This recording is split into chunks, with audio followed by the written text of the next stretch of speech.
I'm Christy Bishop, and you're listening to the What Nobody Tells Us podcast. Each week, I'll be exploring a topic that's often stigmatized, misunderstood, or simply left unaddressed. And we're going to be shedding light on the things that nobody tells us, but that everyone should know. Let's get started. I have thought long and hard about how to describe today's episode. Even going so far as to contact my guest again afterwards and brainstorm, like, what is the best description of this? Like, how do we nail this down in a nutshell? And I think, if you'll excuse the woo or join the woo for a second, here's where I've netted out.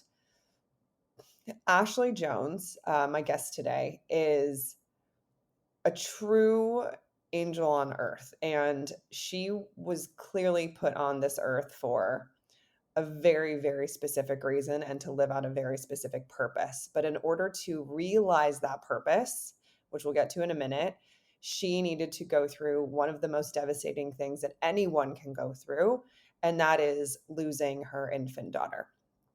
Now, Ashley was an extremely she was a young bride, if you will. She got married in her early 20s. She also got pregnant in her early 20s. And her daughter, Skylar, the beautiful, beautiful baby girl, was born after a wonderful, smooth pregnancy. But it was around the first month that they noticed that something was not developing correctly with her arm. And it was hanging in there like a little chicken wing, and it wasn't extending. So they went through a litany of tests, and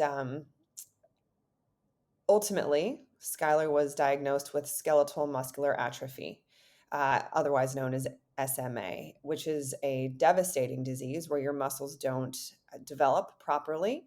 They continue to atrophy, and the diagnosis was terminal. So Ashley and her husband, Kyle, had to, again, being the first ones of their friends to get married, the first ones of their friends to have a child, had no frame of reference for anything difficult or traumatic prior in their lives, thank goodness, had to fully embrace a life with a brand new baby with a terminal diagnosis. And the average lifespan, a prognosis, if you will, of someone with SMA, and Skylar's was fairly severe, is just barely 10 to 12 months. So spoiler alert, Skylar did survive for 21 months. And Ashley and I have, I want to say, one of the most profound conversations I've had in a very, very long time. And all of these episodes are profound conversations, but really, truly, if you believe that, then I do, after everything I've seen and done and experienced and continue to every single day, if you believe that we choose our journey before we get here, and our souls are here to evolve, to grow through struggle and through challenge, because on the other side of that is true beauty and true purpose, no matter how horrible and devastating and how much things absolutely fall apart. If you can listen to this episode in that frame of mind and know that without a doubt, Skylar's role and her own purpose as this little tiny, incredible old soul, and Ashley will describe her personality and everything. We got such a celebration of Skylar and her little life. If you can listen to this episode through that frame of reference, that Skylar's life was here and gone to give Ashley her incredible purpose, which fully changed her life, and ended up with her founding a nonprofit called Love Not Lost. It's recently been rebranded as the Momento Foundation. And Ashley and her team support people through grief, support people in redefining what grief is and how to actually get through it. And they do that in 3 ways, which Ashley also describes, but she's a photographer. And one of the things that completely saved her, and not just during Skylar's treatment and her ultimate passing, but after Skylar had already passed, was photos. And, there's something that happens after you lose someone where your brain is like searching and scanning and searching and scanning visually for confirmation that that person is there. And when they're no longer there, grief actually takes over in a very physical way. And you have to retrain your brain to live life without that person there, not only emotionally, but physically.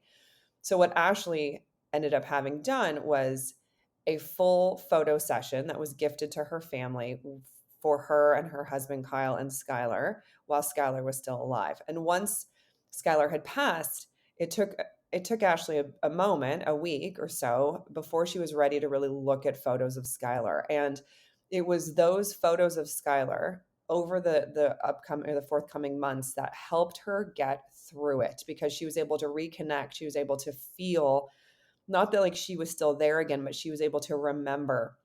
And eventually the sad memories faded and just what was left was beauty. And so Ashley started gifting other families with the exact same gift, these memento photo sessions, to help people not just remember their loved ones after they're gone, but to help process their grief. And she gives incredible stories of the ways that this has helped different families in ways that I've never even thought of. I mean, like, full disclosure, I become a bit of a wreck halfway through this episode, because I have a lot of unresolved grief around my own situation, even though I am fortunate enough and blessed to not have had lost my husband.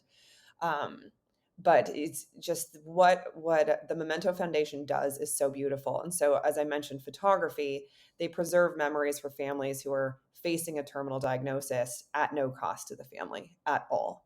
So they give them these tangible mementos to be treasured for not just, in the short term, but for generations to come, because you really can remember that person, no matter how short or long they were here with us on earth. The second thing that they do is provide education and community to those who are navigating loss or supporting others going through loss. So they have a 24/7 free access community program. They have a ton of grief tools and education. They have opportunities online where you can create meaningful connection with other people who are grieving. And then you can listen to inspirational stories of healing, because grief never goes away. Healing changes over time. But if you can connect in a community with others who have been through this, especially having had lost a child, again, one of the most devastating things that any parent could ever think of, this is a really beautiful place to do that.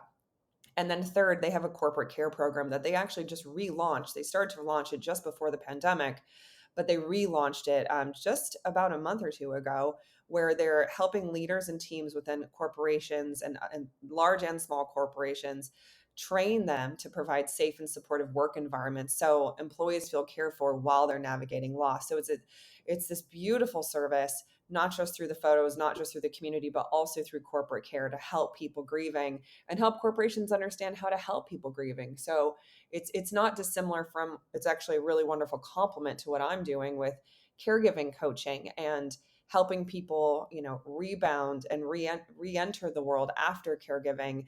And then also when they feel like they're at their deepest, darkest moments, having someone like a me to hold their hand and bring them out of that hole, because God knows I've been there and I had very few people who really understood to help me out of that hole. So I appreciate you listening to this very long intro. Again, like I said, it was really hard to think about what this episode, like in a nutshell, is, but that's a really large nutshell.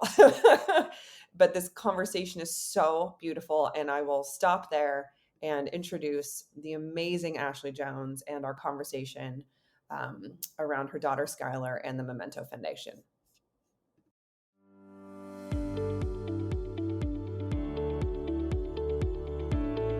Hi, Ashley. Welcome to What Nobody Tells Us. Thank you. I'm excited to be here. Thank you. I'm so excited to have you. I've really loved our initial conversations. When we were introduced to each other, it was like we started chatting, and all of a sudden it was like kismet. It was just like such a great connection, and I'm really looking forward to helping share your story and also help give some more light to Love Not Lost. Thank you. You're welcome. Can we just jump right in, if that works for you? Yes, please. Okay. So I'm going to do like a long time ago question just to set the stage for everyone. And this might be tough for you to remember, a life before Skylar. But if you don't mind, can you just share a brief overview of your background, you and your husband, kind of what life looked like prior to conceiving Skylar? And obviously then we'll get into founding Love Not Lost. Absolutely. It's funny because one of the things that I share is that my life before Skylar was BS, like before Skylar, but also like just total BS because, I think back to that time and I cared so much about all the things that didn't matter. It was like I cared about the brands of clothes I was wearing and what car I was driving and how people thought of me and what awards I could win. And, it was just like all the things that I felt needed to be, you know, in my life for validation that I was worth something, Yeah. and and it was so interesting because when I had Skylar, and certainly when she was diagnosed with a terminal illness, everything went out the window, Yeah. because it just clarified so quickly what actually matters in this life. Mhm. And so when I think back, even pre getting married, going through school, I went to Clemson University. I had high hopes of becoming a doctor. Um, was started with, biochemistry as my major, on track for pre med. Mhm. Um, and then I learned that even if you wanted to be a radiologist or just a researcher in a lab, you still had to cut on dead people. Yeah. And I was like, I'm out. I was like, Oh, I didn't know that. yeah, yeah. I was like, I don't want to be a surgeon. Like, why am I cutting on dead people? And they're like, you have to understand how everything's connected and how it works. And like, that's part of the process. So I was like, peace out. I'll lean into my more creative side. Yep. And, um, and so I switched majors to graphic communications and, did my bachelor's of science in graphic communications, Mhm. minor in business administration, and then I did a focus in photography. And Mhm. so that was Nice. kind of my background. But what's so beautiful is I still had this love of science, Mhm. and just understanding how the body works. And so that set me up really well to be Skylar's mom, as we had all these doctor's appointments and I became, her therapist at home doing Yep. respiratory therapy, GI work, physical therapy, occupational, all of that. So, Mhm. so that's my background. The full trifecta of therapy. Isn't it so interesting? I mean, I feel like you get to, I don't know how old you are, but like I'll be 45 next month. And it's like you get to a certain point in life, and I don't feel old at all, but you have enough, like, there's some runway behind you. And you start to like, I always say hindsight is 2020, right? But like you look at those breadcrumbs in your life and you're like, oh my God, like that was why that happened. And then I switched to that, but I needed all of it together Mhm. because of what was to come with Skylar and then what was to come, which obviously we'll get into. But do you ever do that? Do you ever look backwards and just go Oh like, yeah. "Oh my God, look at this is my journey. This is my story." Yes. Yeah, I think that's so, you know, uh, I'm a big believer that things are always working out for you, Yeah, right? totally. Even in the worst, right? Like even when my daughter's diagnosed for a terminal illness, Yep. like in that moment, it was hard for me to feel that way, but ultimately I believed it. And, yes, that has led me to where I am today. Yeah. And so, yeah, it's easy to have that hindsight and to have the, um, ability to look back with so much more information and so much more perspective, Yeah. right? Yeah. To see all the dots connecting. And I'm sure, like, there are some people who, don't have that clear dot connection path yet. Yeah. And sometimes it, like for me, I'm late 30s, turning 40 this year. Ooh. And so that's something that, like, I don't think I really got that full perspective until my 30s. But I Yeah. think there are some people who may not experience that till their 50s or later, or some people in their 20s are like, oh yeah, I can see it. Yeah. Yeah. I mean, So and sadly, it really requires some sort of traumatic event in your life to facilitate that type of philosophy, like, or that just perspective. But I think going into this episode, it's I can see where it's easy for people to be like, "Oh my God, how can you have this is going to be a deep, dark, really sad, awful conversation, you know what I mean, about losing a child and a child with terminal illness." But it's like, I actually want to encourage people to realize that this is actually quite the opposite. Like, this is a mhm, celebration, this is awareness, this is education, and and emotion and loss. yeah, It's all of this. But the yeah, fact that you're able to have this wonderful perspective and then move on to help people. I'm getting ahead of myself, but yeah, I just want to yeah, also preface it with that. We're like, this is a beautiful conversation, and Skylar served an amazing Mhm. purpose in your life for that very short period of time in order to help you do what you're meant to do to help so many others. That's what I Yes. believe anyway. I mean, Yes. you know, Yeah, and I believe,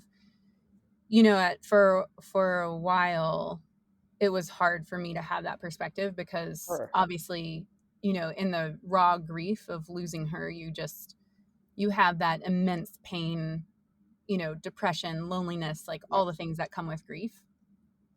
Um, and yet, you know, in doing the work of feeling the feelings and healing, um, facing that loneliness, facing that sadness and the longing, and facing all of those things, it was really interesting to see how my perspective transformed. Hmm. Right. And I think that's a part of the healing journey, is that you start to see the world through the lens of possibility instead of pain. I love that. Yeah. And it takes time, like you said, to get there. Oh, Yeah. yes, for Yeah. sure. So let's start a bit more on the journey with Skylar because I want to Mhm. share this incredible story. So walk us through your pregnancy, like how old you were. As I recall, you're Mm. fairly young, Yeah. pretty young, right? Yep. And kind of just like tale of the pregnancy, and then starting to when you had Skylar, and let's just start there in that story, and then Yeah. we'll Yeah. flow. Yeah. So my husband and I got married young. We were 23, and yeah, like we wanted to be younger parents, Mhm. but we were hoping to wait a bunch of years before we embarked on that journey. Mhm. And then after our 1 year anniversary, just like a couple months past that, I was like, okay, well, we're starting that journey a lot sooner than we planned. And so I was 25 when I had Skylar. Okay. So I was pregnant at 24, had my birthday, and then a few months later delivered Skylar. Mm. And pregnancy for me, I was like obviously terrified because you're 23, Yeah. or 24, sorry, 24. And I'm sitting there thinking, like, I know my body can do this. Like, I believe this is what I was created to do as a woman, Yeah. right? Like we were given all the tools and wisdom and pain tolerance and all of that to handle it. But also I still felt like a child where I was Sure. like, I'm not ready to be a mom. Like, what is happening? Um, You are a and child at that age. yeah. Yes. Yeah.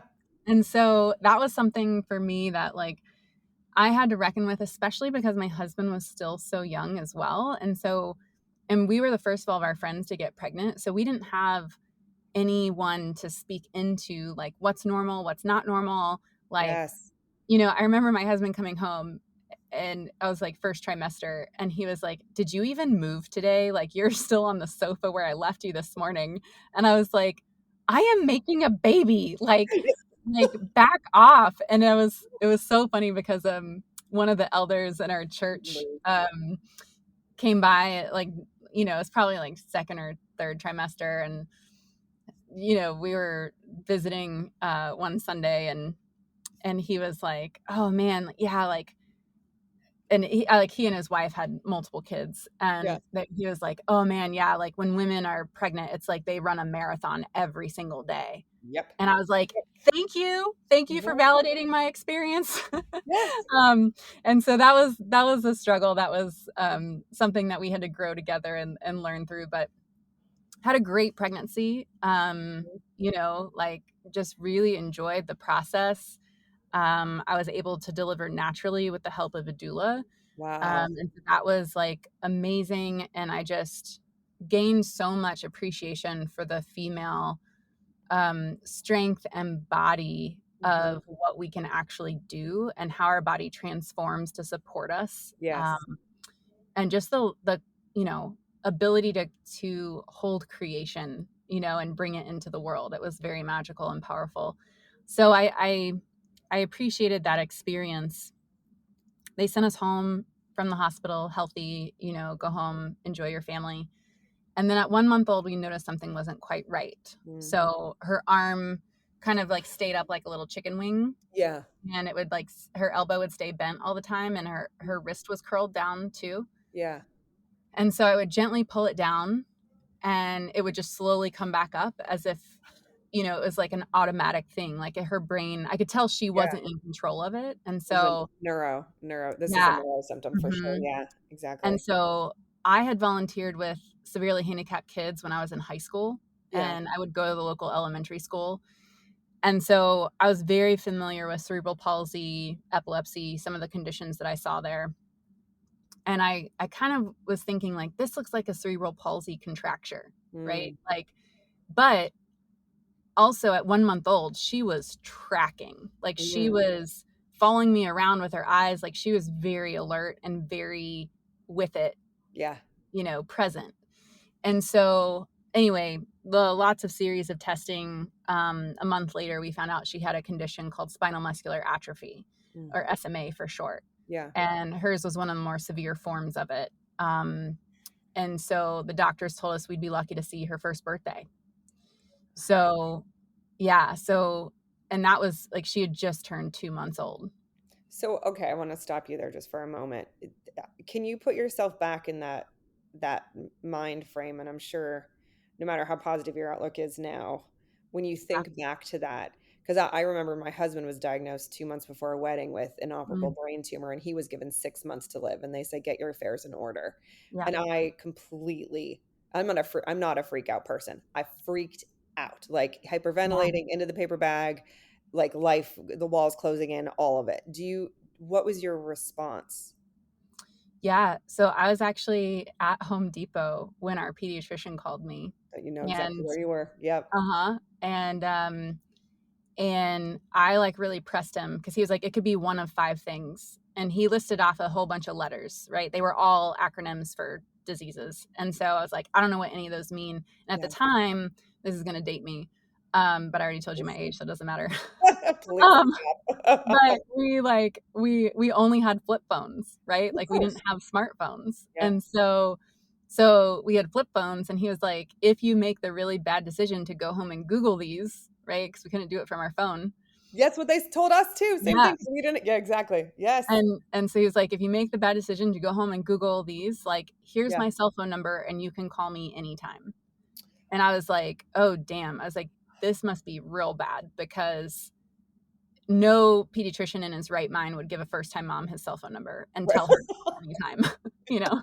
Totally. Yes. Of So so of course I went home and Googled him because what mom wouldn't? And course. she had every symptom for spinal muscular atrophy, Wow.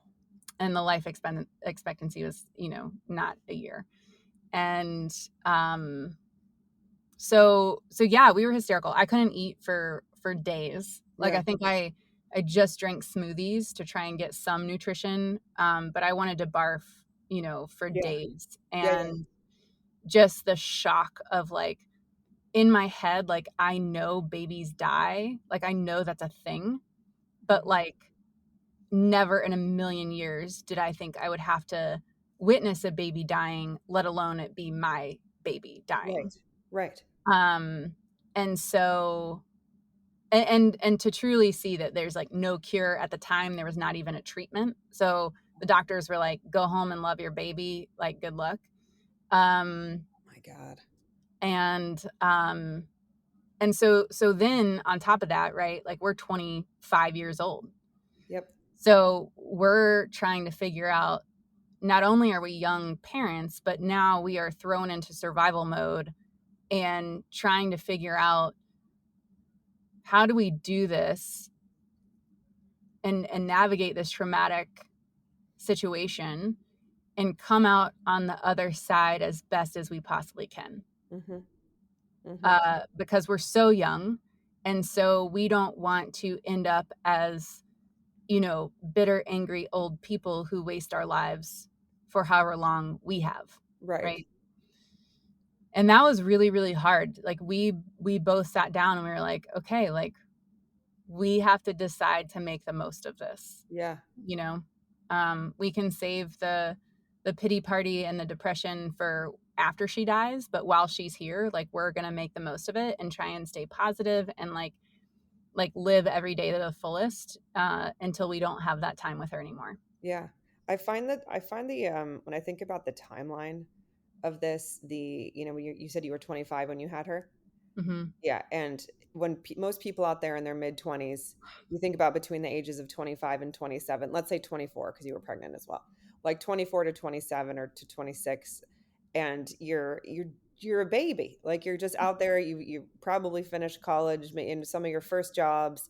Maybe you moved out of the hometown you lived in if you're going to a different school and you stay somewhere else, but you were figuring out your stuff. Maybe you have a Oh significant other, yeah. maybe not. And like time passes in the blink of an eye, but the fact that you not only like there's the before and after, right? Like you said, it was a Hmm. BS, all of this in life, and obviously Hmm. before Skylar, but the fact that you were thrown into all of this and everything changed so drastically, but you Yeah. also knew or were told it was also going to be over Hmm. fairly quickly. To Yeah. me, that's something as someone who's been in this position for caregiving for 15 years, obviously a different situation, that's something I can't even wrap my head around that. So like I don't know how you all did being that young slash resilient and also naive, Hmm. which helps, right? Being Yes. that young Oh, for very much sure. helps. I just have a hard time wrapping my mind around the intensity of that experience. Yeah, it got worse, because spinal muscular atrophy is a degenerative disease. So Mhm. like when we first got diagnosed, it was like, oh yeah, she just can't move her two arms, right? Right. And then she lost her ability to swallow, right? Oh So it's gosh. really similar to ALS, I right? was gonna So it's say, like yeah. Yeah. lost her ability to swallow, then she like lost her movement in her legs. And then, it was just like it kept getting worse. Like we kept losing things. Right. Yeah. Yeah. And so um as that happened, we would have like, she lost her ability to breathe on her own. So it was like at night, her oxygen would dip down into the 70s or Oh my 80s, gosh. which, like, yeah, at, Yeah. normal, we're supposed to be 92 or higher. Yes. And so, like, but she was fine during the day when she was alert, right? Because our breathing slows when we sleep. Right. So we had to do, a BiPAP machine at night. We did feeding tubes to bypass her Mhm. swallow. Mhm. There were lots of things, but then the question became like, well, how much are we going to intervene, Right. right? Like, how much are we going to intervene before we let life take its natural course? Right. And so that was also a challenge that we wanted to come to a decision before we were put in that emotional moment, Mhm. right? Because when your emotions are running high, Yeah. you're not going to make a sound decision, right? You're going to make the decision based on how you feel, which is not always accurate or the best thing. Right. And so that was something we had to talk about. And so really like, I shared this in my TEDx talk. Like one of the best things that we ever did was like we invited death to sit at our table, right? Mm. Like we were like, okay, you are now a family member, Yeah. right? Because you're just waiting to take our daughter. Yeah. Um, and so instead of ignoring you or pretending you don't exist or pushing you out and locking you out of our house, let's invite you to the table and talk about what this is going to look like Mhm. and figure out, obviously we don't know when and we don't know how, but we know you're here and we know you're coming soon. Yeah. And so what do we want? Like, how can we honor our daughter through death? Like, Mhm. how can we honor our relationship and our marriage through death? Like, how Mhm. can we make the most of our time knowing that death is ever present? Yeah. And that is actually, I feel like, what gave us the the insight and the clarity to make the decisions that we did. So for example, like we ended up doing a natural burial for her. Oh, wow. So like, one of the things my husband and I both agreed on is that we have a lot of family members buried in traditional cemeteries, but it's very depressing. Yeah. Like my husband and I are both very outdoorsy people. We got married outside. Like we love hiking, we love being in nature. And so when we learned about a natural burial, and this was again back in 2010, 2011, before they were popular, Yeah. um, Kyle's brother happened to take a death and dying course as one of his electives at his college. Wow. And he was like, hey, I heard about this thing called natural burial. Like, check it out, And we looked into it and we were like, this is amazing. Mhm. Like, this is so honoring of the natural process. And you can feel like you're going hiking in the woods to visit your loved one, Oh, like, how extraordinary. Yeah. oh, it's cool. So, like, things like that, right? Where we were able to make that decision beforehand because we were willing to like talk about the hard things. Yes. And I think there's a beautiful gift that comes when you can embrace the present, no matter how hard, Yeah. with courage to lean into the reality of what is. Yeah, I think that what an unbelievably mature perspective. But I mean, clearly, I'm a big believer that if you guys are on this earth meant to go through this experience together, you and Kyle, like your spirits are coming together in that as well. Which is lending yourselves to have those conversations and open yourselves up to that and understand about and like make the decision to have death come in and sit at the Mhm. table, which is so difficult for so many people because so many people are terrified of this and of pain Mhm. and of suffering and all of it. I Yeah. do want to flip it too for a second though, because I think about, any moms listening or dads listening who have a baby or have had a baby, every single moment of that, no matter how difficult, is also joyous. And like, waking up and going into the nursery in the morning and you Mhm. see your baby's eyes light up and just so excited and that little smile or little Yeah. farts or whatever it might be. Can you talk about some of like the thinking about Mm. your most cherished moments with Oh, Skylar? yeah. Because Yeah. obviously you're dealing with the feeding tube, you're dealing with all of this, but she's still your baby. She's your daughter. Oh, yeah, totally. That's such a great question because we found ways to make it normal for us, right? Like, Yeah. so, even though she lost her movement, you think about it, like water, when you get in a pool, Mhm. it's much less effort to move, right? Mhm. Because you can float, things aren't as heavy. And so when we stuck her in a tub and really had her like underwater, she could move so much more freely, Oh, right? wow. Yeah. So she could wiggle her legs or move her arms a little bit more. And so then, like, once we realized the tub, like our, even in our young 20s, leaning over the tub is like not ideal for your back, right? It's like, Yeah. you're on your knees on the tile floor and it's like, this is painful. It sucks. Yeah. So we got one of those like cheap Walmart blow up pools Yeah. and like put it in our driveway. Um, and would like go out there in the summer with her to just Yeah. like fill up the pool. We'd, sit out there. And so that was like a fun memory. And her favorite movie, oh my gosh, her favorite all-time movie was Finding Nemo.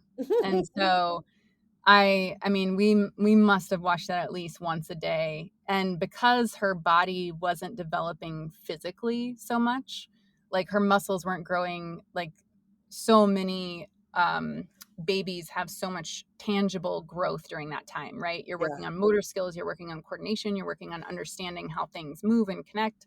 Yeah. And because she didn't have that, I feel like her brain poured all of that energy into her mind Yeah. and Sure. into her bones. So by 21 months old, she was like, I'm 5'7". She was the full length of my leg. Like she What? was, yeah, she was a long, skinny baby. What? Um, That's yeah, wild. yeah. And Kyle, I mean, my husband's like really tall and skinny too. Like we're both string beans. So Yeah. like, yeah, it's kind of funny, um, but between her bones and her brain, yeah, she was like off the charts. And so by age 3, I was putting in baby Einstein and she was looking at me like, Mom, seriously? Like, this is child's play. Like, let's upgrade here. And Totally. so by 4 months old, we were watching full feature Disney movies and she was hooked the whole time. Wow. Like, and by 6 months old, she was already preemptively laughing. Yeah. So like when Nemo and not Nemo, Nemo's dad, Marlin, Marlon. Yeah. and Dory get dumped into the big blue from the whale, or Yeah. Yeah. not from the whale, from the turtle, the Oh, spin cycle. yes. Yes. They're dumped into the deep blue, and it's before the whale comes, Yeah. and before Dory starts to speak whale. Well, that was Skylar's favorite part. She thought it was hilarious. And so one time she's laying on the sofa because she couldn't sit up. She couldn't hold her head or hold her Yeah. body. So we had her laying down all the time. Yeah. So she's laying on the sofa and I'm like going to get her, you know, formula or something, and I'm walking behind the sofa and I hear her little giggle, and Mm. she couldn't make a lot of sound because Yeah. her lungs weren't strong enough, so she could never talk, but Yeah. she could do this little laugh that was just like a and and I hear it, and I'm looking at the movie, and I'm like, it's dead silent. It's when they're looking out into the deep expanse of blue. Yeah. And I like lean over the sofa and I'm like, "Are you kidding me right now? Like are you laughing at what's coming? Like, do you know?" Yeah. And then like Dory starts speaking whale and she Yeah. just laughs even harder. And I was like, "Oh my gosh, like you knew. You Yeah. knew it was coming." That was 6 months old. Like That's she was crazy. unbelievable. The So, dog is wild. That's incredible. yeah, so then the another thing that we did because she couldn't talk by, 16 months old, it was like you tried to think about like, okay, at this age, what are kids doing, right? Yeah. Because she's not able to do normal things. Yeah. So it's like, well, gosh, I know some of my friends, um, or certainly toddlers that I've seen at age 1.5 are super opinionated, Yeah. right? Of Sure. like, I don't like no. They're Yeah. learning no, right? Like, no, I don't want that. No is Um, my favorite word. Yes. Yes. so I would hold up movies far apart, Mhm. like, and I'd put Cars in one hand and Finding Mhm. Nemo in the other, and I'd push my arms out far apart, and I'd say, "All right, Skylar, like, what movie do you want to watch?" Mhm. And then I'd say, like, "Look at the movie that you want to watch." Yep. And then she'd look at Finding Nemo, and I'd be like, "Okay, we'll watch Finding Nemo."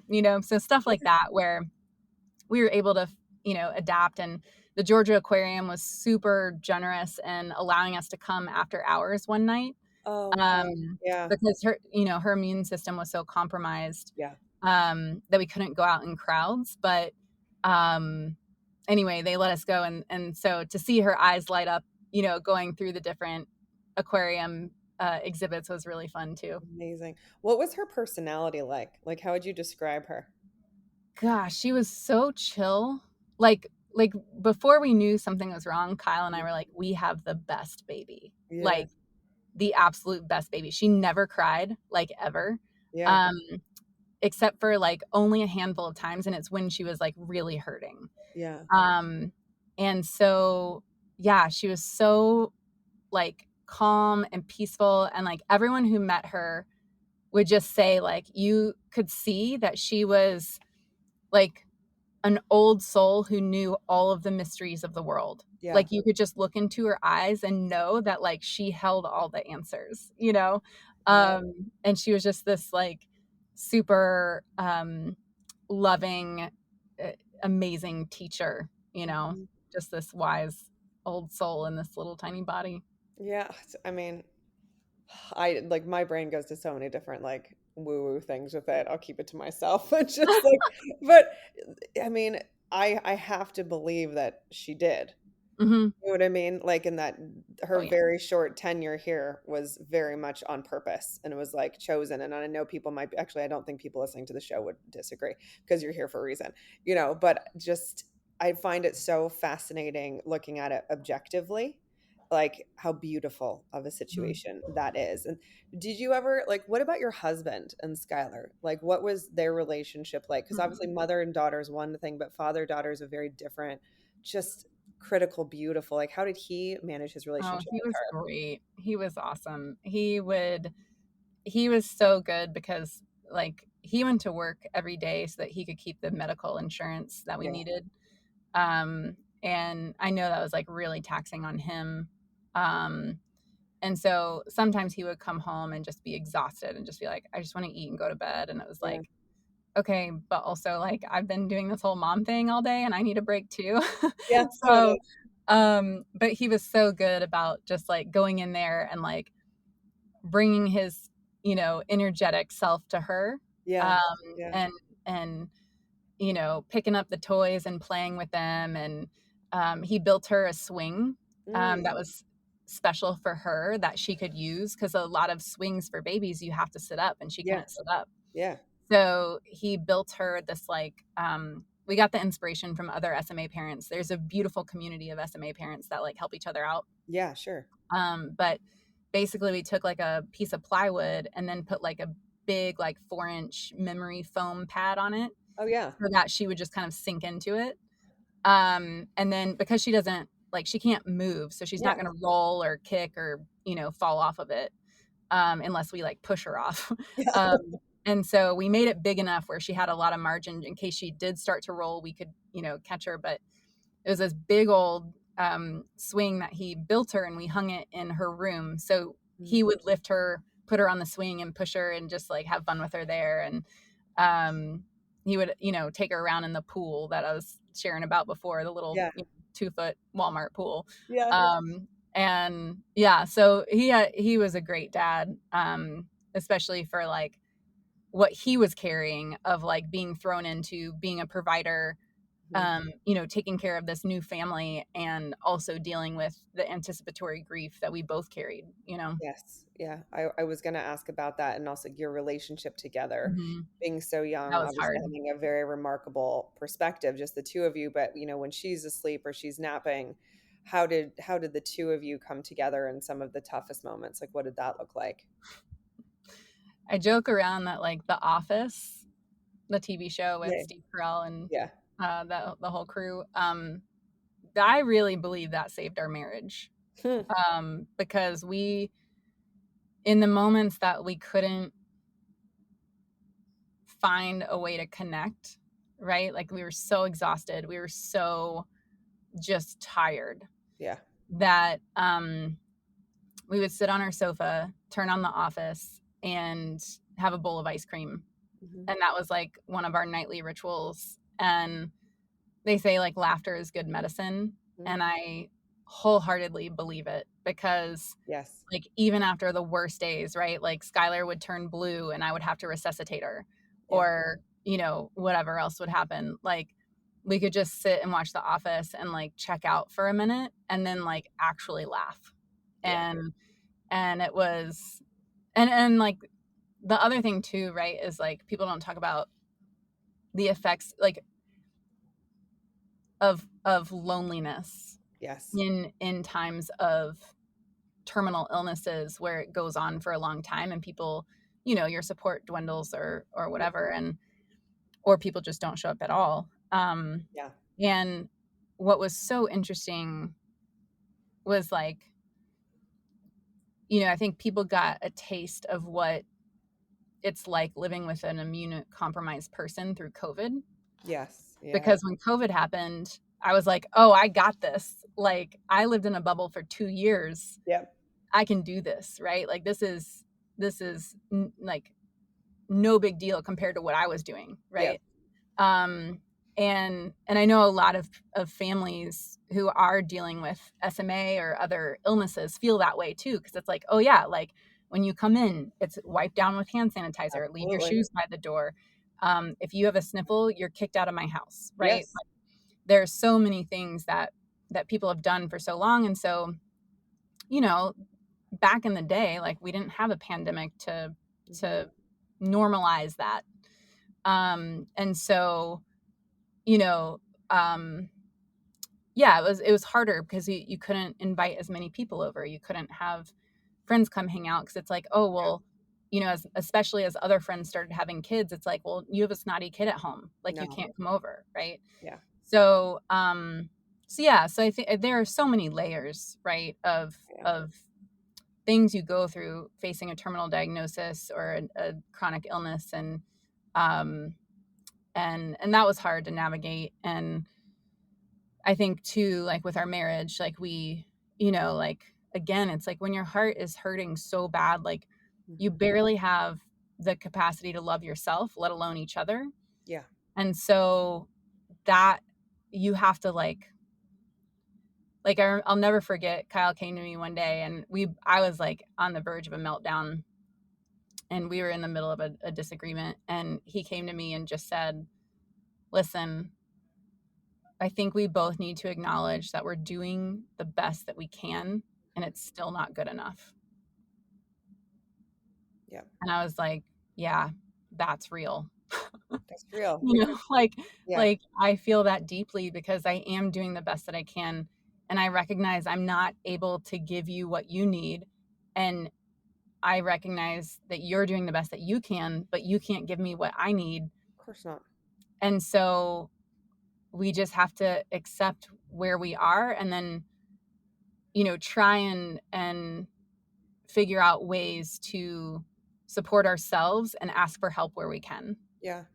I heard a quote once. I'm going to change the number in it just for this scenario, but it's kind of like, if all you have is 10% to give one day, forget 100, forget 50, forget 25, and you give 10%, you Yeah. gave 100%. And what I don't think people who haven't been in this scenario can understand is like, this is all compounded on top of each other. Like all of the Mhm. feelings, like every intense feeling you could possibly have, you feel like a crazy, at least I can only speak for myself. Like I felt like an absolute crazy person when my Mhm. husband was down 130 pounds, and I'm homeschooling our daughter, and it is the pandemic, and I'm working a gazillion Mm. hours, and I'm thinking, I'm watching him have like diarrhea 25 times a day because of his Yeah. chemo, and he's literally a skeleton in front of me, Yeah. sleeping all the time, can't eat, can't drink, hand, foot, mouth, all of these things.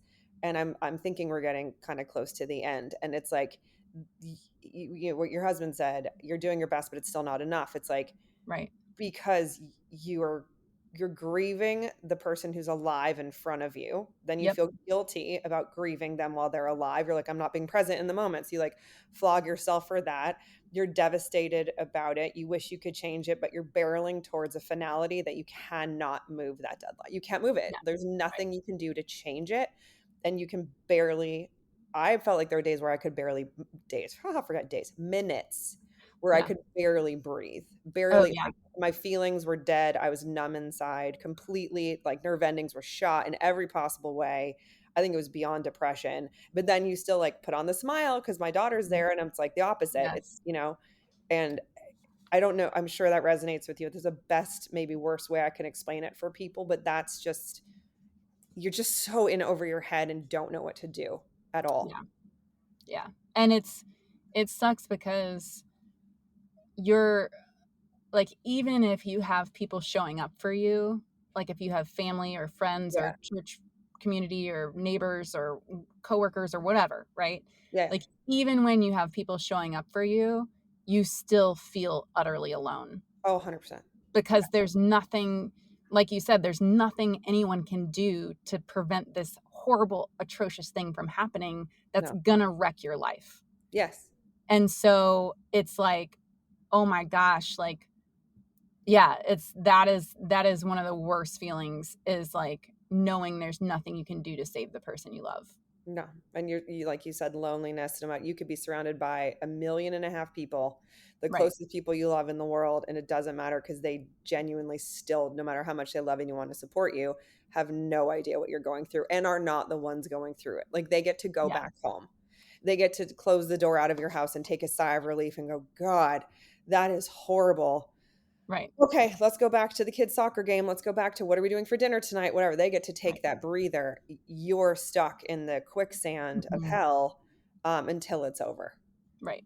Yep. It's like it's And beyond. I for anyone listening to who like wants to or is like thinking about showing up for someone, like I will say that even though the person going through it is like there's nothing you can do to make it better, like they will still feel alone in it. But I will say, in those moments where people showed up to genuinely love us, Yes. like to genuinely show up and say, "Hey, I don't know what to say, but I'm here for you." Yes. Right? Or like, "Hey, I didn't know what to bring. So here's like a gift card to your favorite restaurant to order to go or Yes. whatever." Right? Like when people showed up to genuinely love us, that gave us a little bit more love in our tank Yeah. to like love ourselves and each other Hmm. when we didn't have it to give. Like Exactly right.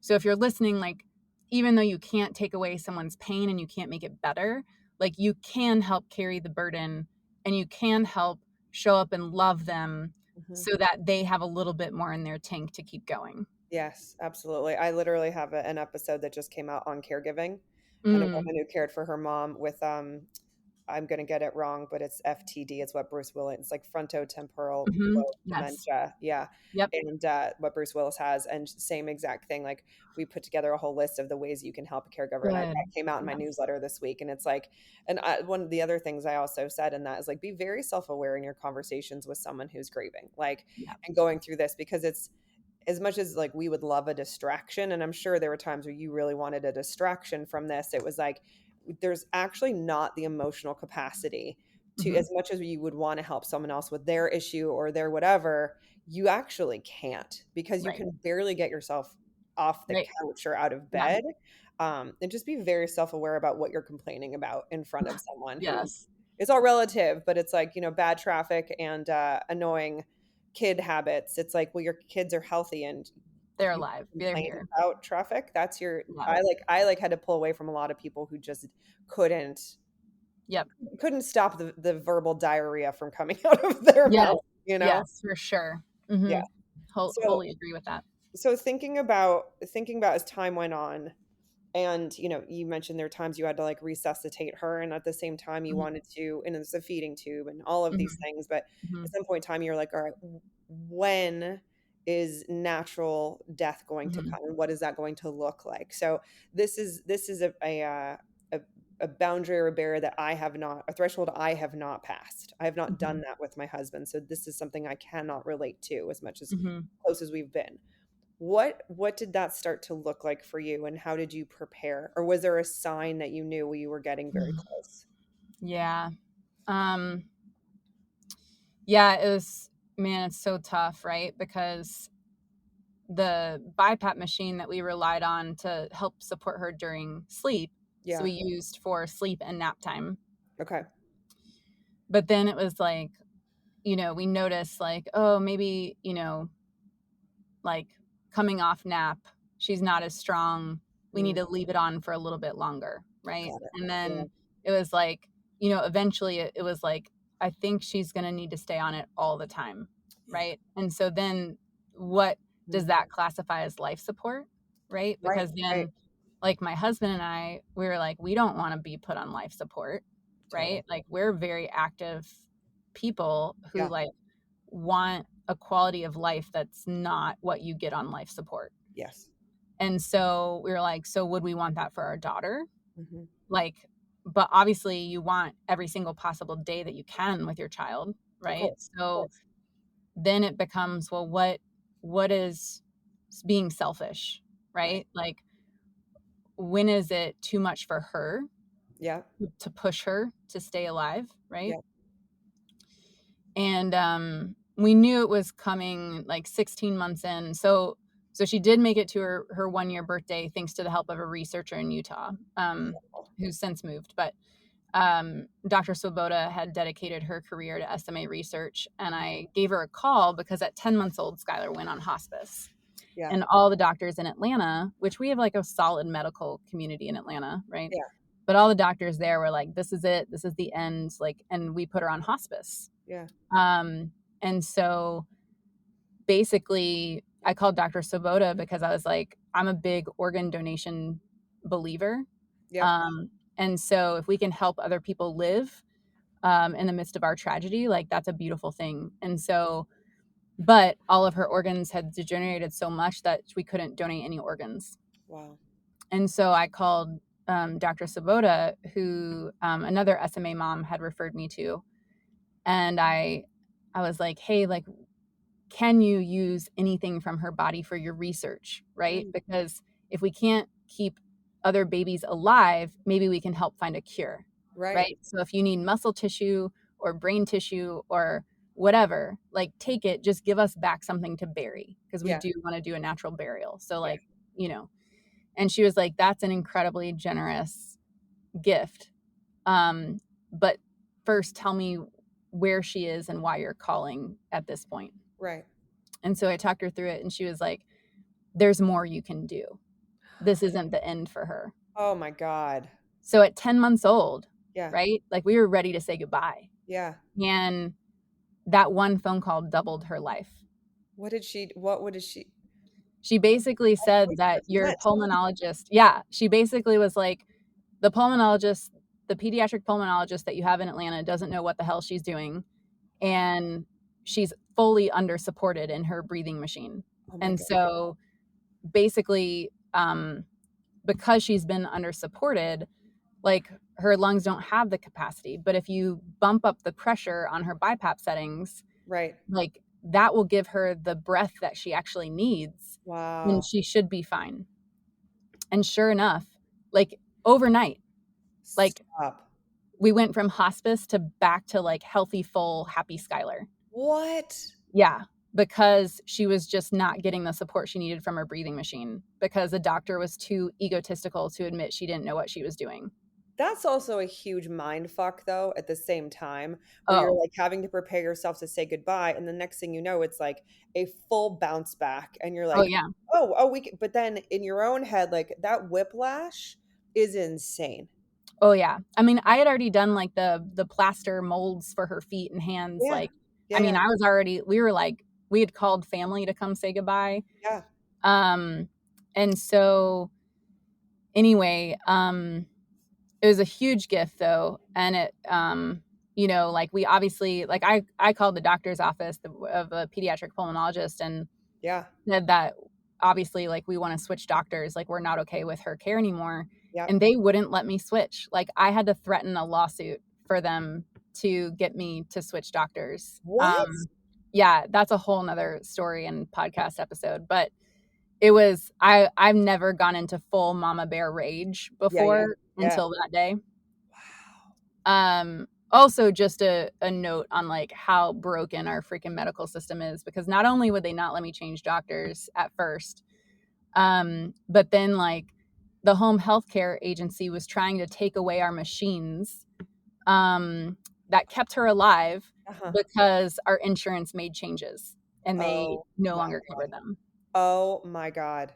And I was like, over my dead body, will you walk into this house Yeah, and take her machines away? literally. Yeah, monster. Um, so I was like, I will pull out my shotgun to show Yeah. you how serious I am. Yeah. Like, back away. Yeah. So anyway, side note, that's the thing people don't realize, right? Is like while I'm having to keep my daughter alive physically with my own hands, Yes. Yes. like manage my grief, manage my emotional turmoil, try to be a good mom and like create a happy life for her Yeah. and like keep her safe on top of managing like feeding schedules and therapy schedules and all of that. Then I have to fight insurance companies and medical professionals and offices because they are clueless and just so out of touch with reality. Mhm. Um so yeah, so that was a lot, and that was, it was hard for my husband and I to navigate that well, but we did, and so then we ended up having to say goodbye at 21 months old. And That's it extraordinary that was 21 months that she lasted that mhm. long. That's incredible. Yeah, and so we knew at 16 to 18 months something wasn't good because she lost her smile. Like she just and Oh, and we weren't sure if it was like muscular or if she was like in just that much pain, yeah. right? Where she just couldn't smile anymore. Yeah. And so we knew the end was near. Yeah. And we it wasn't it ended up being a scheduled pulling of the plug. Yeah. That was incredibly hard and something that's easy to blame yourself or regret later, but um again, like that hindsight that we talked about before, Yeah. right, where it's like, I look back on photos of her at like 18 to 19 months old, and just to see the pain on her face, I'm like, we did the right thing, because she had a lot of other issues at that point that we couldn't figure out, and Okay. a lot of her body system started failing, where we couldn't get her to the nutrients that she needed. Yeah. She was getting like bile backing up in her G tube, and No. there are like a lot of things that again, like, cautioning people to pass judgment on others, because you never know like all of the pieces of information that they had to like make the decision that they came to, right? Absolutely. Yes. Um,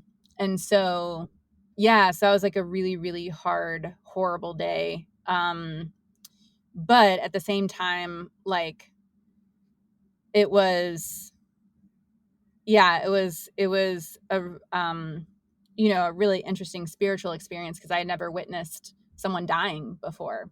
I haven't either. Still, yeah. And so to see, like, to hear her, to like feel her last heartbeat, because I was holding her, Yeah. um, and to take her last breath, and then for her body to just truly go limp and for her to be at peace, Yeah. um, was a very sacred moment. And Yeah. I'm very grateful that we were able to create an environment where that wasn't traumatic. Like, Yeah. it was obviously traumatic in the sense that, like, my daughter died, right?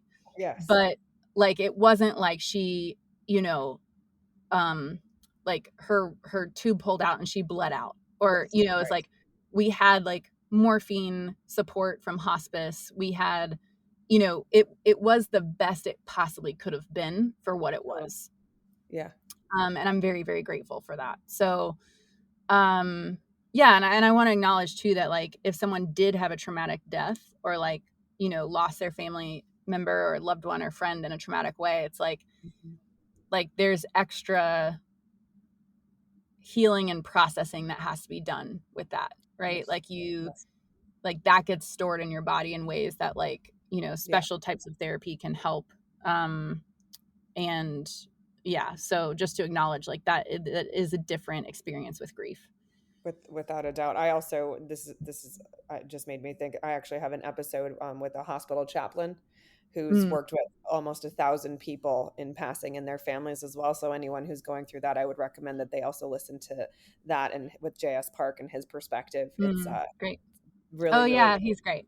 yeah, he's wonderful. You very, very briefly mentioned the photos. You would go back and look at the Hmm. photos, but as you talked about your college story and going from like pre-med to then graphic design and then like Yep. a minor in photography and all of these things, like photography played an incredible role in her life and in your Yeah. healing, and then ultimately helped you launch where you are now, which is something you could have never imagined. But can you talk a little bit about that? Yeah. Yeah, totally. So, I mentioned, like, before, with people showing up to love you, right? Like friends, family, community. And one of our friends, Trey and Lauren Bowden, they were college friends of ours. And they were like, we wanted to show up for you, but we didn't know how, right? Like, we didn't want to be the friends who just said, we're praying for you, Yeah. right? And then, like, Yeah. didn't do anything. Yeah. And so, one of the things that they mentioned, so Trey had known a professional photographer named Tessa, who's phenomenal, and he reached out to her and hired her to come give us a free session. Yeah. So he wanted to gift us that experience. And the beautiful thing, that I didn't realize until later, was that Tessa actually has, family members, like, her sister's kids, that have SMA, but they have a less severe form of it. Oh my gosh. And so she was like, I've been looking for a way to give back to the SMA community. So, like, I want to give this session for free. Like, you don't even have to pay me. This is amazing. And so she came and photographed our family and just took the most beautiful pictures of Skylar and of us together. Like, oh, they were amazing. And, like, as a photographer, I definitely appreciated, like, the level of quality, right? Mhm. Of just like the lighting and the posing, and like everything was beautiful. But then, Tessa was so supportive and encouraging, and came back and did another session, with Skylar as she was older. And that's, when she wasn't as happy that day. Yeah. But those photos, both the good and the not so good, right? Like, or maybe not so happy, Yeah. um, helped me. So after Skylar died, like, a lot of times people will turn to photos, right? Because your Yeah. brain is like, I'm used to seeing this person every day, and now I can't see them. Correct. But, Yes. like, photos give you that placeholder while your Mhm. brain's trying to make sense of their absence. Yeah. And so, I was looking at photos and I was like, gosh, I just miss her so much, right? And at first, they were too painful to look at. So Yeah. all the photos that we had in our house, I turned face down. Sure. But after a week, it was like, maybe a week and a half, I was like, gosh, I just miss her. So I Mhm. started turning the photos back up. And so I'd, like, look into those big blue eyes, that were the windows to the world. Yeah. and would still greet her and say, "Good morning, sweet girl," right? Yeah. I'd go into her empty nursery and have something to direct my energy towards. Hmm. Um, I would sit with them and ugly cry, like by Yeah. myself when my husband had to go back to work, and I'm in the house by myself in like the most empty, torturous silence ever, Yeah. you know? Um, and so I'd be ugly crying and snot pouring out of my face and just like letting it all out without fear of what people might think, or if people think I'm gross, or, like I didn't have to worry about the judgment or expectation or anything. Yeah. Um, It's the and animal as I, cry. I call it the animal cry. yes, You just yes, It's like literally guttural, and then you cry where yes, there's actually no noise because you're crying so hard you actually can't cry. It's like, yes, yeah, you're like, I didn't know I all could of cry like those. that. Yeah. And the beautiful thing is like the photos held space for every version of that, Yeah. right? And so like over time, what I realized in that first year was the photos gave me the space and the freedom to grieve. Hmm. And what I realized is that healing, like in order to heal, we have to grieve. Hmm. And in order to grieve, we have to feel. Yeah. And in order to feel, we have to be present with our emotions. And we're not taught how to do that. No, God. Like our society is terrible at feeling emotions. Yes. And so I realized, wow, like these photos are an incredible gift to people to help them.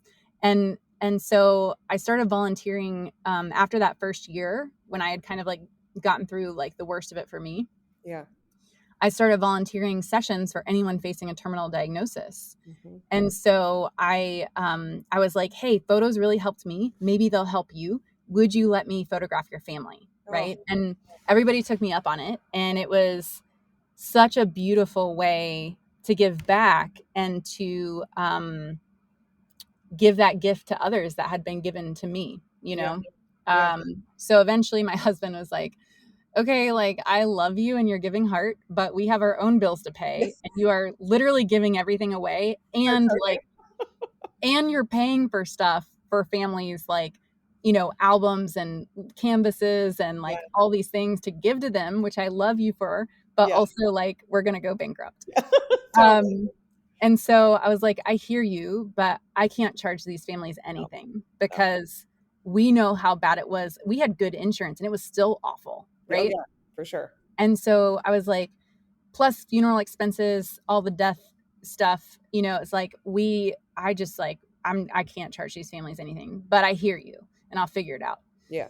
So that led me to start a nonprofit called Love Not Lost, which has since changed names. So we just rebranded, and it's now called Momento Foundation. Love it.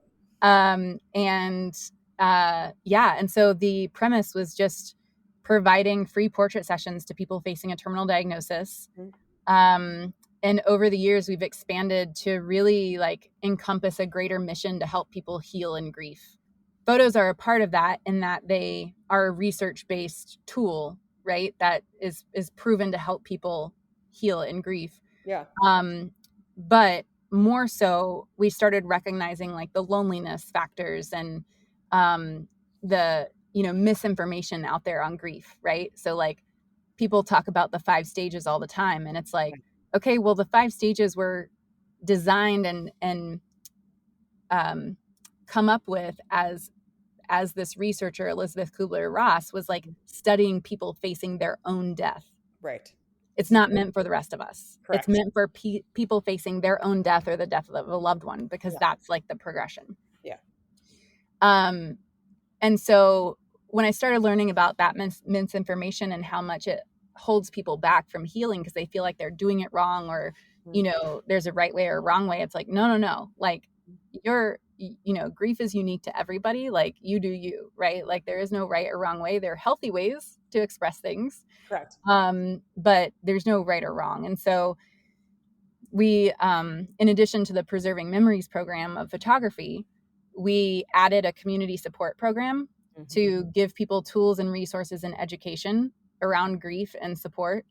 And then we added a corporate care program to bring grief and empathy training to the workplace, Amazing. because what we were finding was that people, even when they felt supported at home, were not feeling supported at work.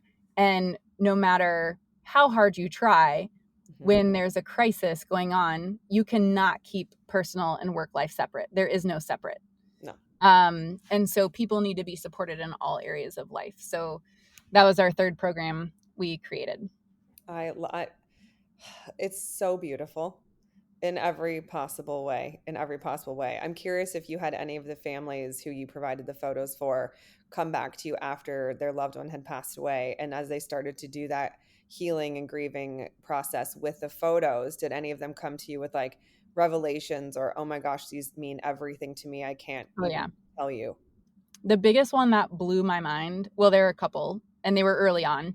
Mm. Some recent too, but um, the very first session I did was actually for a mom who lost her baby while he was being born. So Oh, he was active all during labor and then came out not breathing. oh my God. Yeah. And so and it wasn't like, it was just a freak thing. And I ended up photographing her son who died. And Mhm. then I photographed her daughter who was born healthy 2 years later. Mm. And she was like, as I was photographing her daughter as a newborn, she said, Ashley, I don't know if you realize this, but the photos that you took of our son are the only way that this little girl is going to get to know her big brother.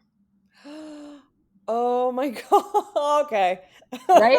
Oh my And God. I was Yeah. like, holy Oh, crap. Like, I had not even thought of that. yeah. Right. Yeah. Yeah. So the other one that happened, and this was kind of, the timeline is a little Oh, off. So the very first feedback that I got was the very first family that I photographed after Skylar died. yeah. And the mom lost her husband to melanoma Mhm. and had two little kids. Mhm. And they were, oh my gosh, I love their family so much. And we still keep in touch. Mhm. But Rachel called me. I sent them a photo album because I had photographed multiple stages of his journey. Yeah. So I made a book of like the highlights from each of our sessions, and I gave it to the mom. And I truly, because I was an adult having my adult experience, Yeah. I gave it to her to support her adult experience, Yes. right? Of like becoming a widow and a single mom and like longing to have her husband, right? Yeah. And she called me like 3 months after I gave her the book, and she was just like, "Hey Ashley, I just want to tell you how much this book has meant to us." And I'm fully prepared to hear how it helped her, right? Yeah. And she was like, "I just want you to know that every time someone new comes over to our house, Mhm. Oh. right? My little girl takes them by the hand, walks them into the living room, and sits them down and introduces them to her daddy through this book." Stop. Oh my God, Ashley. And I was Oh like my my God. mind exploded, like, Yes. because I Oh, hadn't even considered how kids would yes. use these photos, right? And so then I was like, "Oh my gosh, like, I have to keep doing this work because Oh this is my God. helping kids too, like, Yes. this is incredible." And another, you know, Yes. different scenario, like a dad came back to me, a dad had lost his wife, and he had two teenage, late teenage and maybe early 20s sons. Yeah. And because one of his sons had already started a family, but he was young. Yeah. Um, and he was like, "I just want to thank you because I don't really know how to talk about this with my kids, Yeah. right? But having the pictures that you took around the dining room table give us a way to talk about it. Yeah. And I don't think we would have that connection otherwise." The pictures are a language, And they right? connect you to like the love that you share, right? That's never lost. Yes. And like that's what I think is so sad about grief and how it gets such a bad name of like people like don't want to grieve. But Yeah. I'm like, grieve is just your love through the lens of loss, Yes. Yeah. right? So it's really, really powerful, Yeah. and it never goes away because that love never goes away. No. And just because the body of someone dies, like the spirit doesn't die. Right. And so like I fully believe that our loved ones can love us from the other side just as much as we can still love them and carry on a relationship even though it's transformed. Yeah. Oh my God, yes. I'm like a disaster. I apologize because I have like so much anticipatory grief that it like because I've not gone through the others, you know what I mean? But Hmm. I just find this to be like the most beautiful thing ever because I think about like my dad had a I want to say it was an older brother who passed away like he was like 7 days old. And he obviously never knew him, but had this service, been around, like I was wondering, like, oh, what would that, uncle have looked like for me? And he was buried with my grandma. Like we didn't realize the Wow. entire time she passed away in like 2018, I want to say, she had his ashes in her closet in her house, which I spent my entire life going to. I had no idea the Wow. entire time, right? So it's like, and then I think about the gaping hole that it leaves in a family when they've lost someone. Oh, But yeah. when you're sitting around those photos, you feel whole again, Yeah. right? And it's Well, like, it's like that placeholder, right? Like it's right, like right. it gives them a physical place to exist. Yes, exactly. And And that's a beautiful thing. the kids element too, because it's Mhm. Oh, but yeah. how beautiful for that little girl to be like, "Here, and grab," you know how they do, grab an adult Yes. by the hand and like, "Come over," and "I wanna introduce you to my daddy," and it's like and Right. that also teaches the adult, who I'm sure has not learned to process any of this because, again, our society is the fucking worst, Yeah. like, they can't be awkward in front of the kid, so it's like looking at a kid's art album the same Right. way. You have to look at, "Oh, this is your daddy? Oh, this is beautiful," and then Yes. what a profound impact it has on that grown up. Yes. Like this is Yes. just what I'm actually curious, 13 years in or almost 14 years in after losing Skylar Yeah. and gaining so much of this, where are you in your own grief journey with this? Yeah, that's a great question. And so I just turned in my rough draft to my book.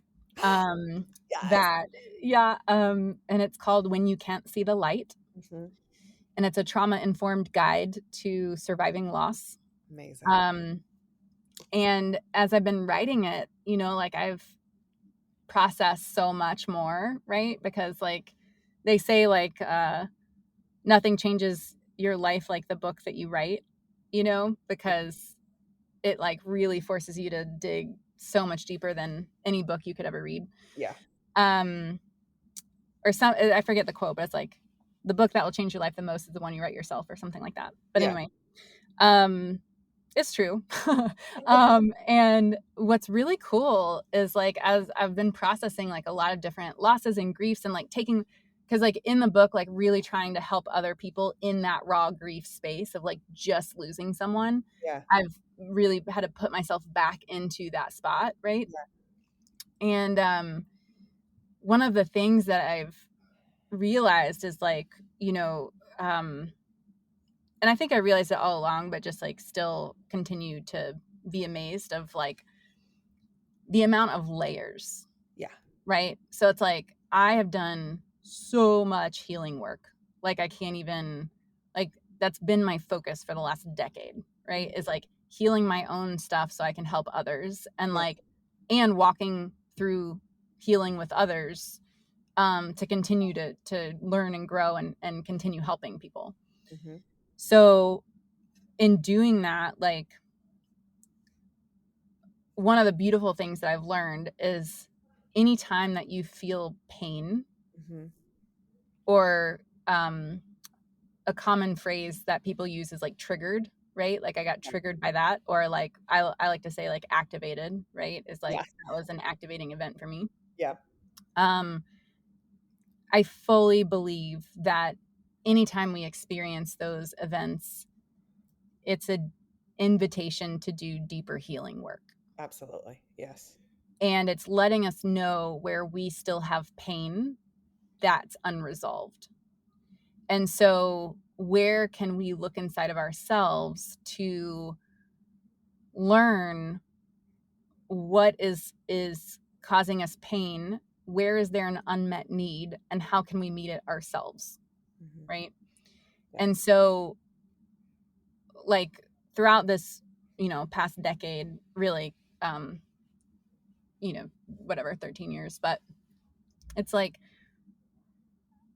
really diving deep into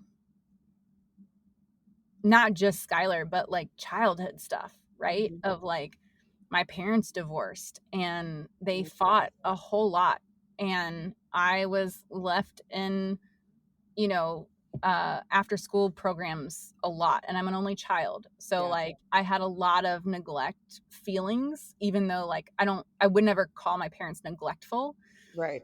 But there were so many parts of my life where I've just felt alone. Yeah. Right. And so it's like, how do I go back and reparent my inner child that had so many unmet needs on top of all of the stuff that I went through with Skylar, on top of like losing my friend in high school and, like losing my grandpa and losing my aunt and losing my grandma and like all of these things that it's like, uh, so many losses, right? And so it's like not only are we having to go back and like dig through the layers, Hmm. but while we're going back to dig through the layers, some more layers are getting piled on top, right? Yeah.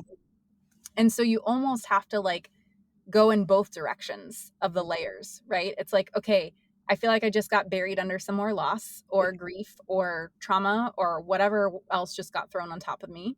Yeah. So let me excavate back out to the ground where I can breathe Yeah.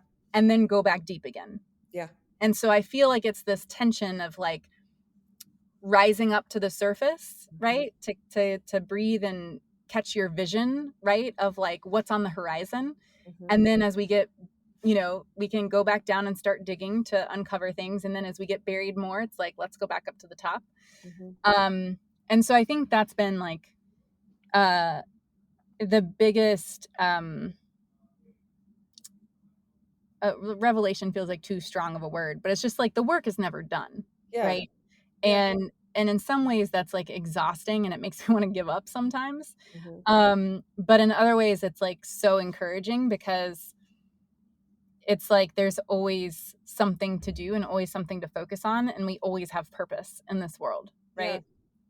And so what we learn from doing our own work we can use to help others. And that's really my heart in writing the book is like I've been waiting for this book to exist and I still haven't found it on the shelves. And so, Yeah. people will call me anytime someone experiences a loss in their life or themselves, right? And say, "Ashley, what do I do?" And I'm Yeah. like, "Oh, if I could only just give you a book to like help guide you through it, right?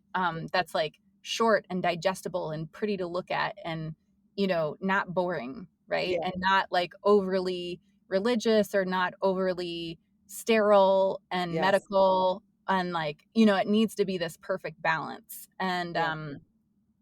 so anyway, so that's what I've been working on. And I think in my own journey, grief has been those layers, right? Like sometimes I feel like I'm standing on top and I'm good and I'm like I'm fine, and then some layers get dumped on and I'm like holy hell those are heavy. Yeah. um or I'll like be like, oh, it's time to dig, right? Like I Yeah. need to go inward and do some more digging and like uncover some deeper layers. um and so yeah, it's like it's a constant ebb and flow. Hmm. And all the while it's critical to give yourself rest, self-care, Hmm. listening to your body and the inner wisdom that you have and just Yeah. like giving yourself what you need, and not trying to force things either. Like there's a natural flow to existing in this world, like Yeah. nature blooms in its own pace, right? We can't force that. You can change some of the environment, right? But it's still like everything happens in its own time. And I think Yeah. that's been like one of the more comforting realizations from nature that's like, okay, like maybe I'm a late bloomer, right? Like maybe maybe I'm just I gonna don't hit think my so. stride later in life. No, So I'm gonna use the Finding Nemo example back to Skylar with this is the crush example. Like the turtles yes, dive down deep, deep, deep, deep, deep, and they stay there for a bit, but they have to come up and get air. And yes, it's like you said, don't want to call it a revelation. I will call it a revelation because that's a practical tool to Mhm. use in grief, that people who just feel buried at the bottom and have no Yeah. idea. It's like being at the bottom of an avalanche. You don't know which way is up, Yeah. down, all around. And it's like you're clawing in any direction, not knowing what that is. But to give them a tool to be like, if you're into the water, follow the bubbles, go Right. up to the top, right? And just Mhm. take a minute at the top. It's like when you're a kid learning your swim lessons, float on your back, Yeah. right? It's like a float on your back moment. And then you can go back down and do it when you're ready. Yeah. So, because it's just, you can't, it's not sustainable to live Right. at depths at all time. You just Yeah. can't do it. Yeah. For No. sure. I love that. And congratulations, early congratulations on your book. That is Thank you. absolutely incredible. And it's going to help so many people just going Thank through you. this. I just have like one or two more questions. I think one thing I would just love to know is, looking back on all of this, and particularly, this short but wildly beautiful and crazy, wonderful and hard journey that you had with your daughter. Looking back, what are some of the biggest lessons and gifts that you got from Mm. Skylar? Yeah, I mean, there's so many, right? Because, like I said, the first one is just clarity on what matters in life. Yeah. Um, like when we buried her, because of the green burial, the nice thing is like you can choose to do it yourself. Hmm. And my husband and I felt like, as her parents, like we wanted to tuck her in one last time, right? Where it was just like, we want to make sure that she is put in her place with Hmm. love and care, that someone doesn't drop her in there, or, like, Yeah, not yeah, that they would, but you just don't know, right? yeah. And that's the not knowing, or like, we want to know that we were the ones to like put her and Mhm. tuck her in and like make sure she's safe, even if it's just her body. Yeah, Um, and as we were burying her, it was like, wow, like this is so final. And you literally don't take anything with you. Like, we put her favorite blanket in there, but it was like, and her favorite outfit, obviously, is she was dressed in, but it was like, or my favorite outfit. I don't know if it was her favorite outfit. but it was like, but it was like, that's it, right? Like, that's it. And yeah. like, adults, like, maybe you bury some jewelry in there, or like, but it's like, you don't take much with you. And for me, when Skylar was gone, it was like, wow, the thing that matters and the thing that lasts and the thing that's so impactful is the love that we shared, Yeah, right? Like, that's what's keeping me going. And yeah, that's what's alive in our relationship. And that's like actually what transforms in our ability to stay connected to one another, is that love. And so for me, it's like, well, I want to pour as much love as I can into people if that's what I'm leaving behind, hmm, right? Like, I mean, my husband and I joke about this all the time, because I'm like, obviously I don't care about money. I started a nonprofit and is like a total startup, like not a, like there's no, like rich person funding it, yeah. right? Like it is total grassroots nonprofit. Um, and yeah, so if you are rich and you want to donate, like, feel free to go to momentofoundation.org. But it's like, money's not motivating for me, Mhm. right? Because I now see how it's just a tool. And like, yes, it's motivating to like do more. So like, I do want money so I can do more for people, but it's not in the same way of like before Skylar, right? The BS of just wanting money to have money for Yeah, status, yeah, right? And so it's like, she taught me that the most powerful thing we can do in this world is loving ourselves and then loving other people. yeah. And so that's really what I focused on, is like loving myself and healing and reconnecting with myself so that I can become whole and like fill, the purpose that I was meant for, Hmm. and then help others in that. I think the other thing that she really taught me, um, is like just being okay in chaos. Um, like like everything works out the way that it should, even if it's not the result you want, Right, right? right. So like like one day we had this is again the stuff they don't tell you, is like the stuff nobody tells us, right? Yeah. Is like when she was on a BiPAP machine, and she didn't need it full time, but it was close, right? And anytime that she had, so when she lost her ability to swallow, you don't think about the amount of swallows that you make per day Sure. when saliva builds up. And so she would have to kind of kick it out with her tongue. Mhm. And so we just had it like kind of drooling. She would drool it out the side of her mouth. Yeah. But occasionally she would get like a mucus plug in her throat. Yeah. And we would have to use a cough assist machine to pull it out. Yeah. Or she would choke and die, and then I'd have to do the CPR and like bring her back to life. So we needed power Mhm. to run her machines. And I was home one day and we're watching a video on her DVD player, and we had like the mini one that was just like plug in. Mhm. And I noticed it was running on battery, but it was plugged into the wall. And I was like, uh-oh. And sure enough, I get up and I turn the lights on, and we're out of power. Oh no. A semi truck had hit the power pole at the end of our neighborhood. No. Yeah, and knocked No. out power. Oh my God. So I'm panicking, Yeah. like full panic, because I'm like, oh my gosh, she could die, Yeah. like because a stupid truck hit a power pole. Yeah. And so I'm running around looking for backup batteries for her equipment, can't find them. I pull out the generator from the shed, which is like 40 pounds or 50 pounds or something. I like get it, but in my state of panic, I like flooded the generator because I was like, just not thinking, and Of I course. had never really used it in a panic state before, so I probably should have done a trial run on that. Right.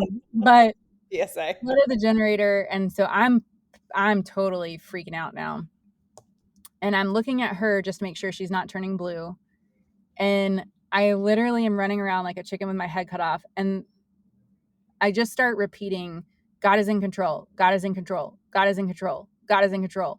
And I'm like literally starting to say this out loud to myself to like Yeah. try and calm myself down. Mhm. And I look over at her and I like hold my hands out like, God's in control. Like, it's okay. Like, mom's panicking, but like, God is in control. You'll be okay. Right. And she's just like watching her movie, looking at me like, no big deal. Totally Right. fine. Yeah. Because she's just like, yeah, duh, mom, like it's fine, like, no big deal. And it was just like this stark moment of her being totally calm and collected, and me being like the pendulum opposite swing of like literally running around like a chicken with my head cut off. And it was just this moment of like that she just taught me to like how to be grounded, right? Of like I like we can't control as much as we think we can, You can't right? control any of it. Right. It's all And pretend. so right. And so like we can control ourselves and how we react or respond, but like so much is out of our control. And so that was another lesson that she taught me. It was just like how much I have to surrender Yeah. like every day, right? And like because every day was life or death for her, Yeah. I had to live in that present tension like every second. Yeah. And that was such a gift because even though I don't have that same urgency and clarity in my every moment now, Mhm. I still operate on a daily basis with it. Yeah. And like when my husband goes out of town, I'm like, I hug him as if it's the last time I'm going to hug him.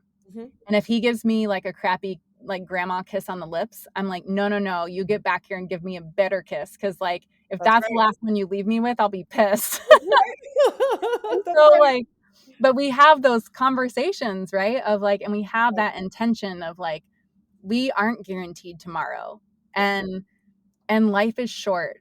And Skylar just taught me how short it is Mhm. and how much I value what I have. Yeah. That is so incredible and such a wonderful reminder for anyone who's not gone through anything, but just to slow down for a second and Yeah. realize it all does work out, but you have to focus on the now. Hmm. And I do love the juxtaposition of her just being like watching her movie. Like, what are you talking about? And but you being completely insane because you're panicking about something that could happen that Right. didn't happen, but like we're always worried about the next thing instead of looking at right what's in front of us. Yeah. Right. And like, and God knows we have the tendency to panic and freak out. Last question. I like to do a final word at the end of Mhm. each episode, kind of in your words, what's your final word on like a message that you would share, a message of hope for parents who may be grieving a child? Like what do you want parents in your situation or something similar to know? Oh, I mean, just the thought of that like makes my heart break. Um, because I feel that so deeply for parents who are in similar situations, because there is nothing I can say or do to make it better, right? Like their reality sucks. Mhm, Um, so I want to acknowledge that first, right? Is like there are days that are just gonna suck.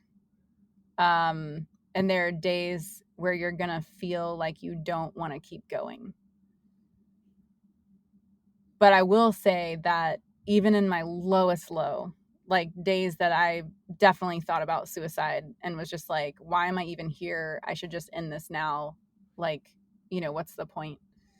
Um, I think there are moments where we can see glimmers of light. So, like, you know, for example, like after Skylar died, she died August 16th. And it was the heat of the summer in the South. And I just like didn't want to move. Kyle would have to go to work every day.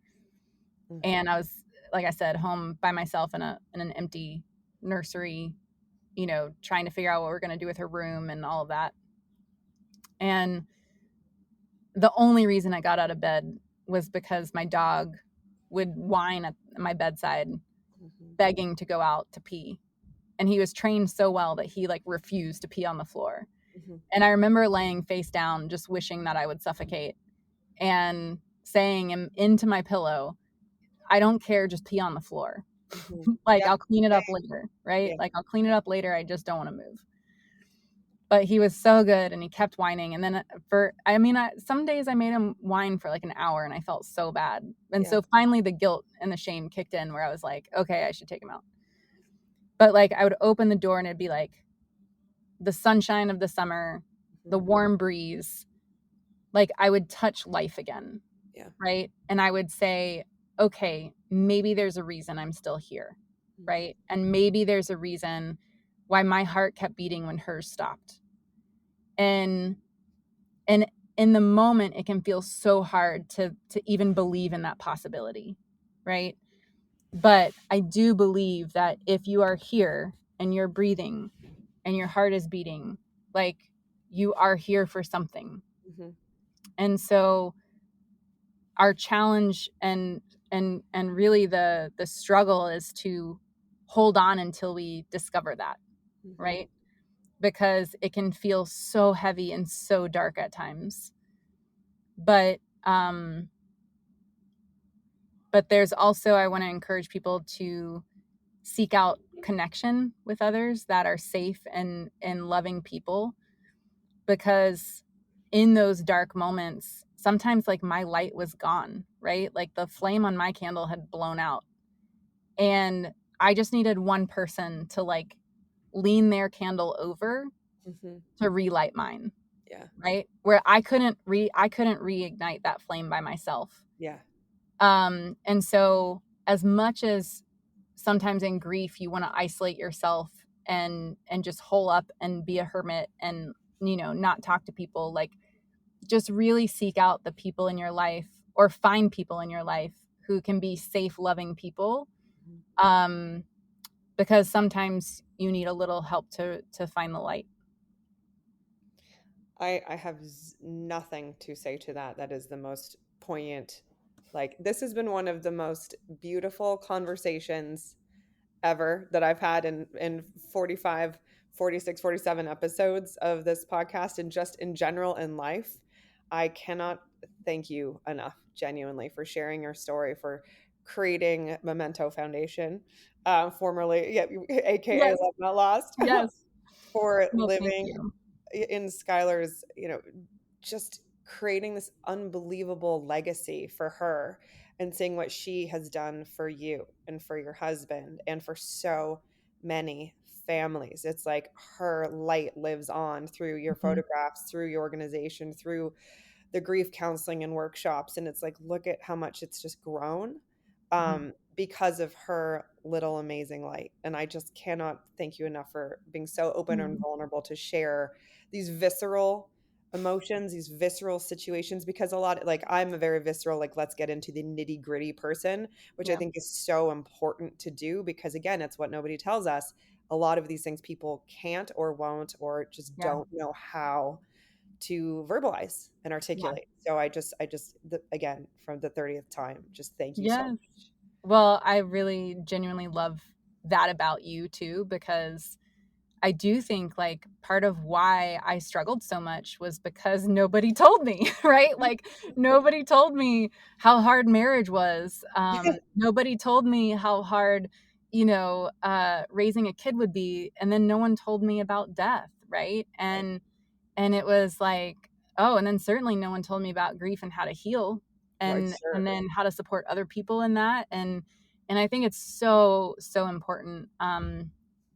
Yeah, so we part of our community support is we launched a new online community called the Memento Collective, Mm, which you can get to from our website. But we're going to be launching a whole line of education interviews with different grief specialists and holistic healers and all sorts of people looking at grief and healing from all different perspectives and lenses. And so I invite anyone listening to join us over there. mhm. You can find it, like I said, on our website, mementocollective.org. Or I'm sorry, mementofoundation.org. Um, and then it's called the Memento Collective. So Mhm. I encourage anyone, again, to join us there. It'll be free. Lots of learning and just, yeah, trying to educate people on like, okay, what do you say? What do you not say? And why? And how do you support yourself? And how do you support others? And what are some different tools you can try if you feel like you've tried everything? Mhm. I promise you haven't, right? But Yes. like, what else could you try? So all of that is so powerful. And I think, knowledge is so critical in growing in our own self-awareness and then as a collective consciousness too. So yeah, your work is so important in that, and thank you for bringing the nitty-gritty to everyone listening. Thank you. I appreciate it so much. And I hope, again, anyone who's listening is interested, go to mementofoundation.org and go check out everything that Ashley and the team have to offer, and then join Memento Collective, because what an incredible tool, that you can use together, you can recommend, or you can do it on your own. So thank you, Ashley, so much. Thank you, Christy. It was great. Well, that's it. Another episode of What Nobody Tells Us. Thank you so much for listening, and I hope you felt something. I hope you learned something. And I hope you feel empowered to go reach out to somebody who might be going through something you don't understand. Lean in, ask the questions, make the connection, be the friend who starts the conversation. I can't tell you how much it will mean to someone. If you have ideas for further topics, please reach out to me. I love hearing from you. Your emails and your tweets and your texts and your Instagram DMs are so welcome and so amazing. If you want to hear more, every episode is available on my website, christiebishop.com. That's Christiebishop.com. You can find all previous episodes, and you can also book me for speaking engagements, for training, coaching, and marketing consulting. I've only been doing that for the last 20 plus years. It's one of my first loves. So again, thank you for listening. And until next time, I'm Christy Bishop, and this is What Nobody Tells Us.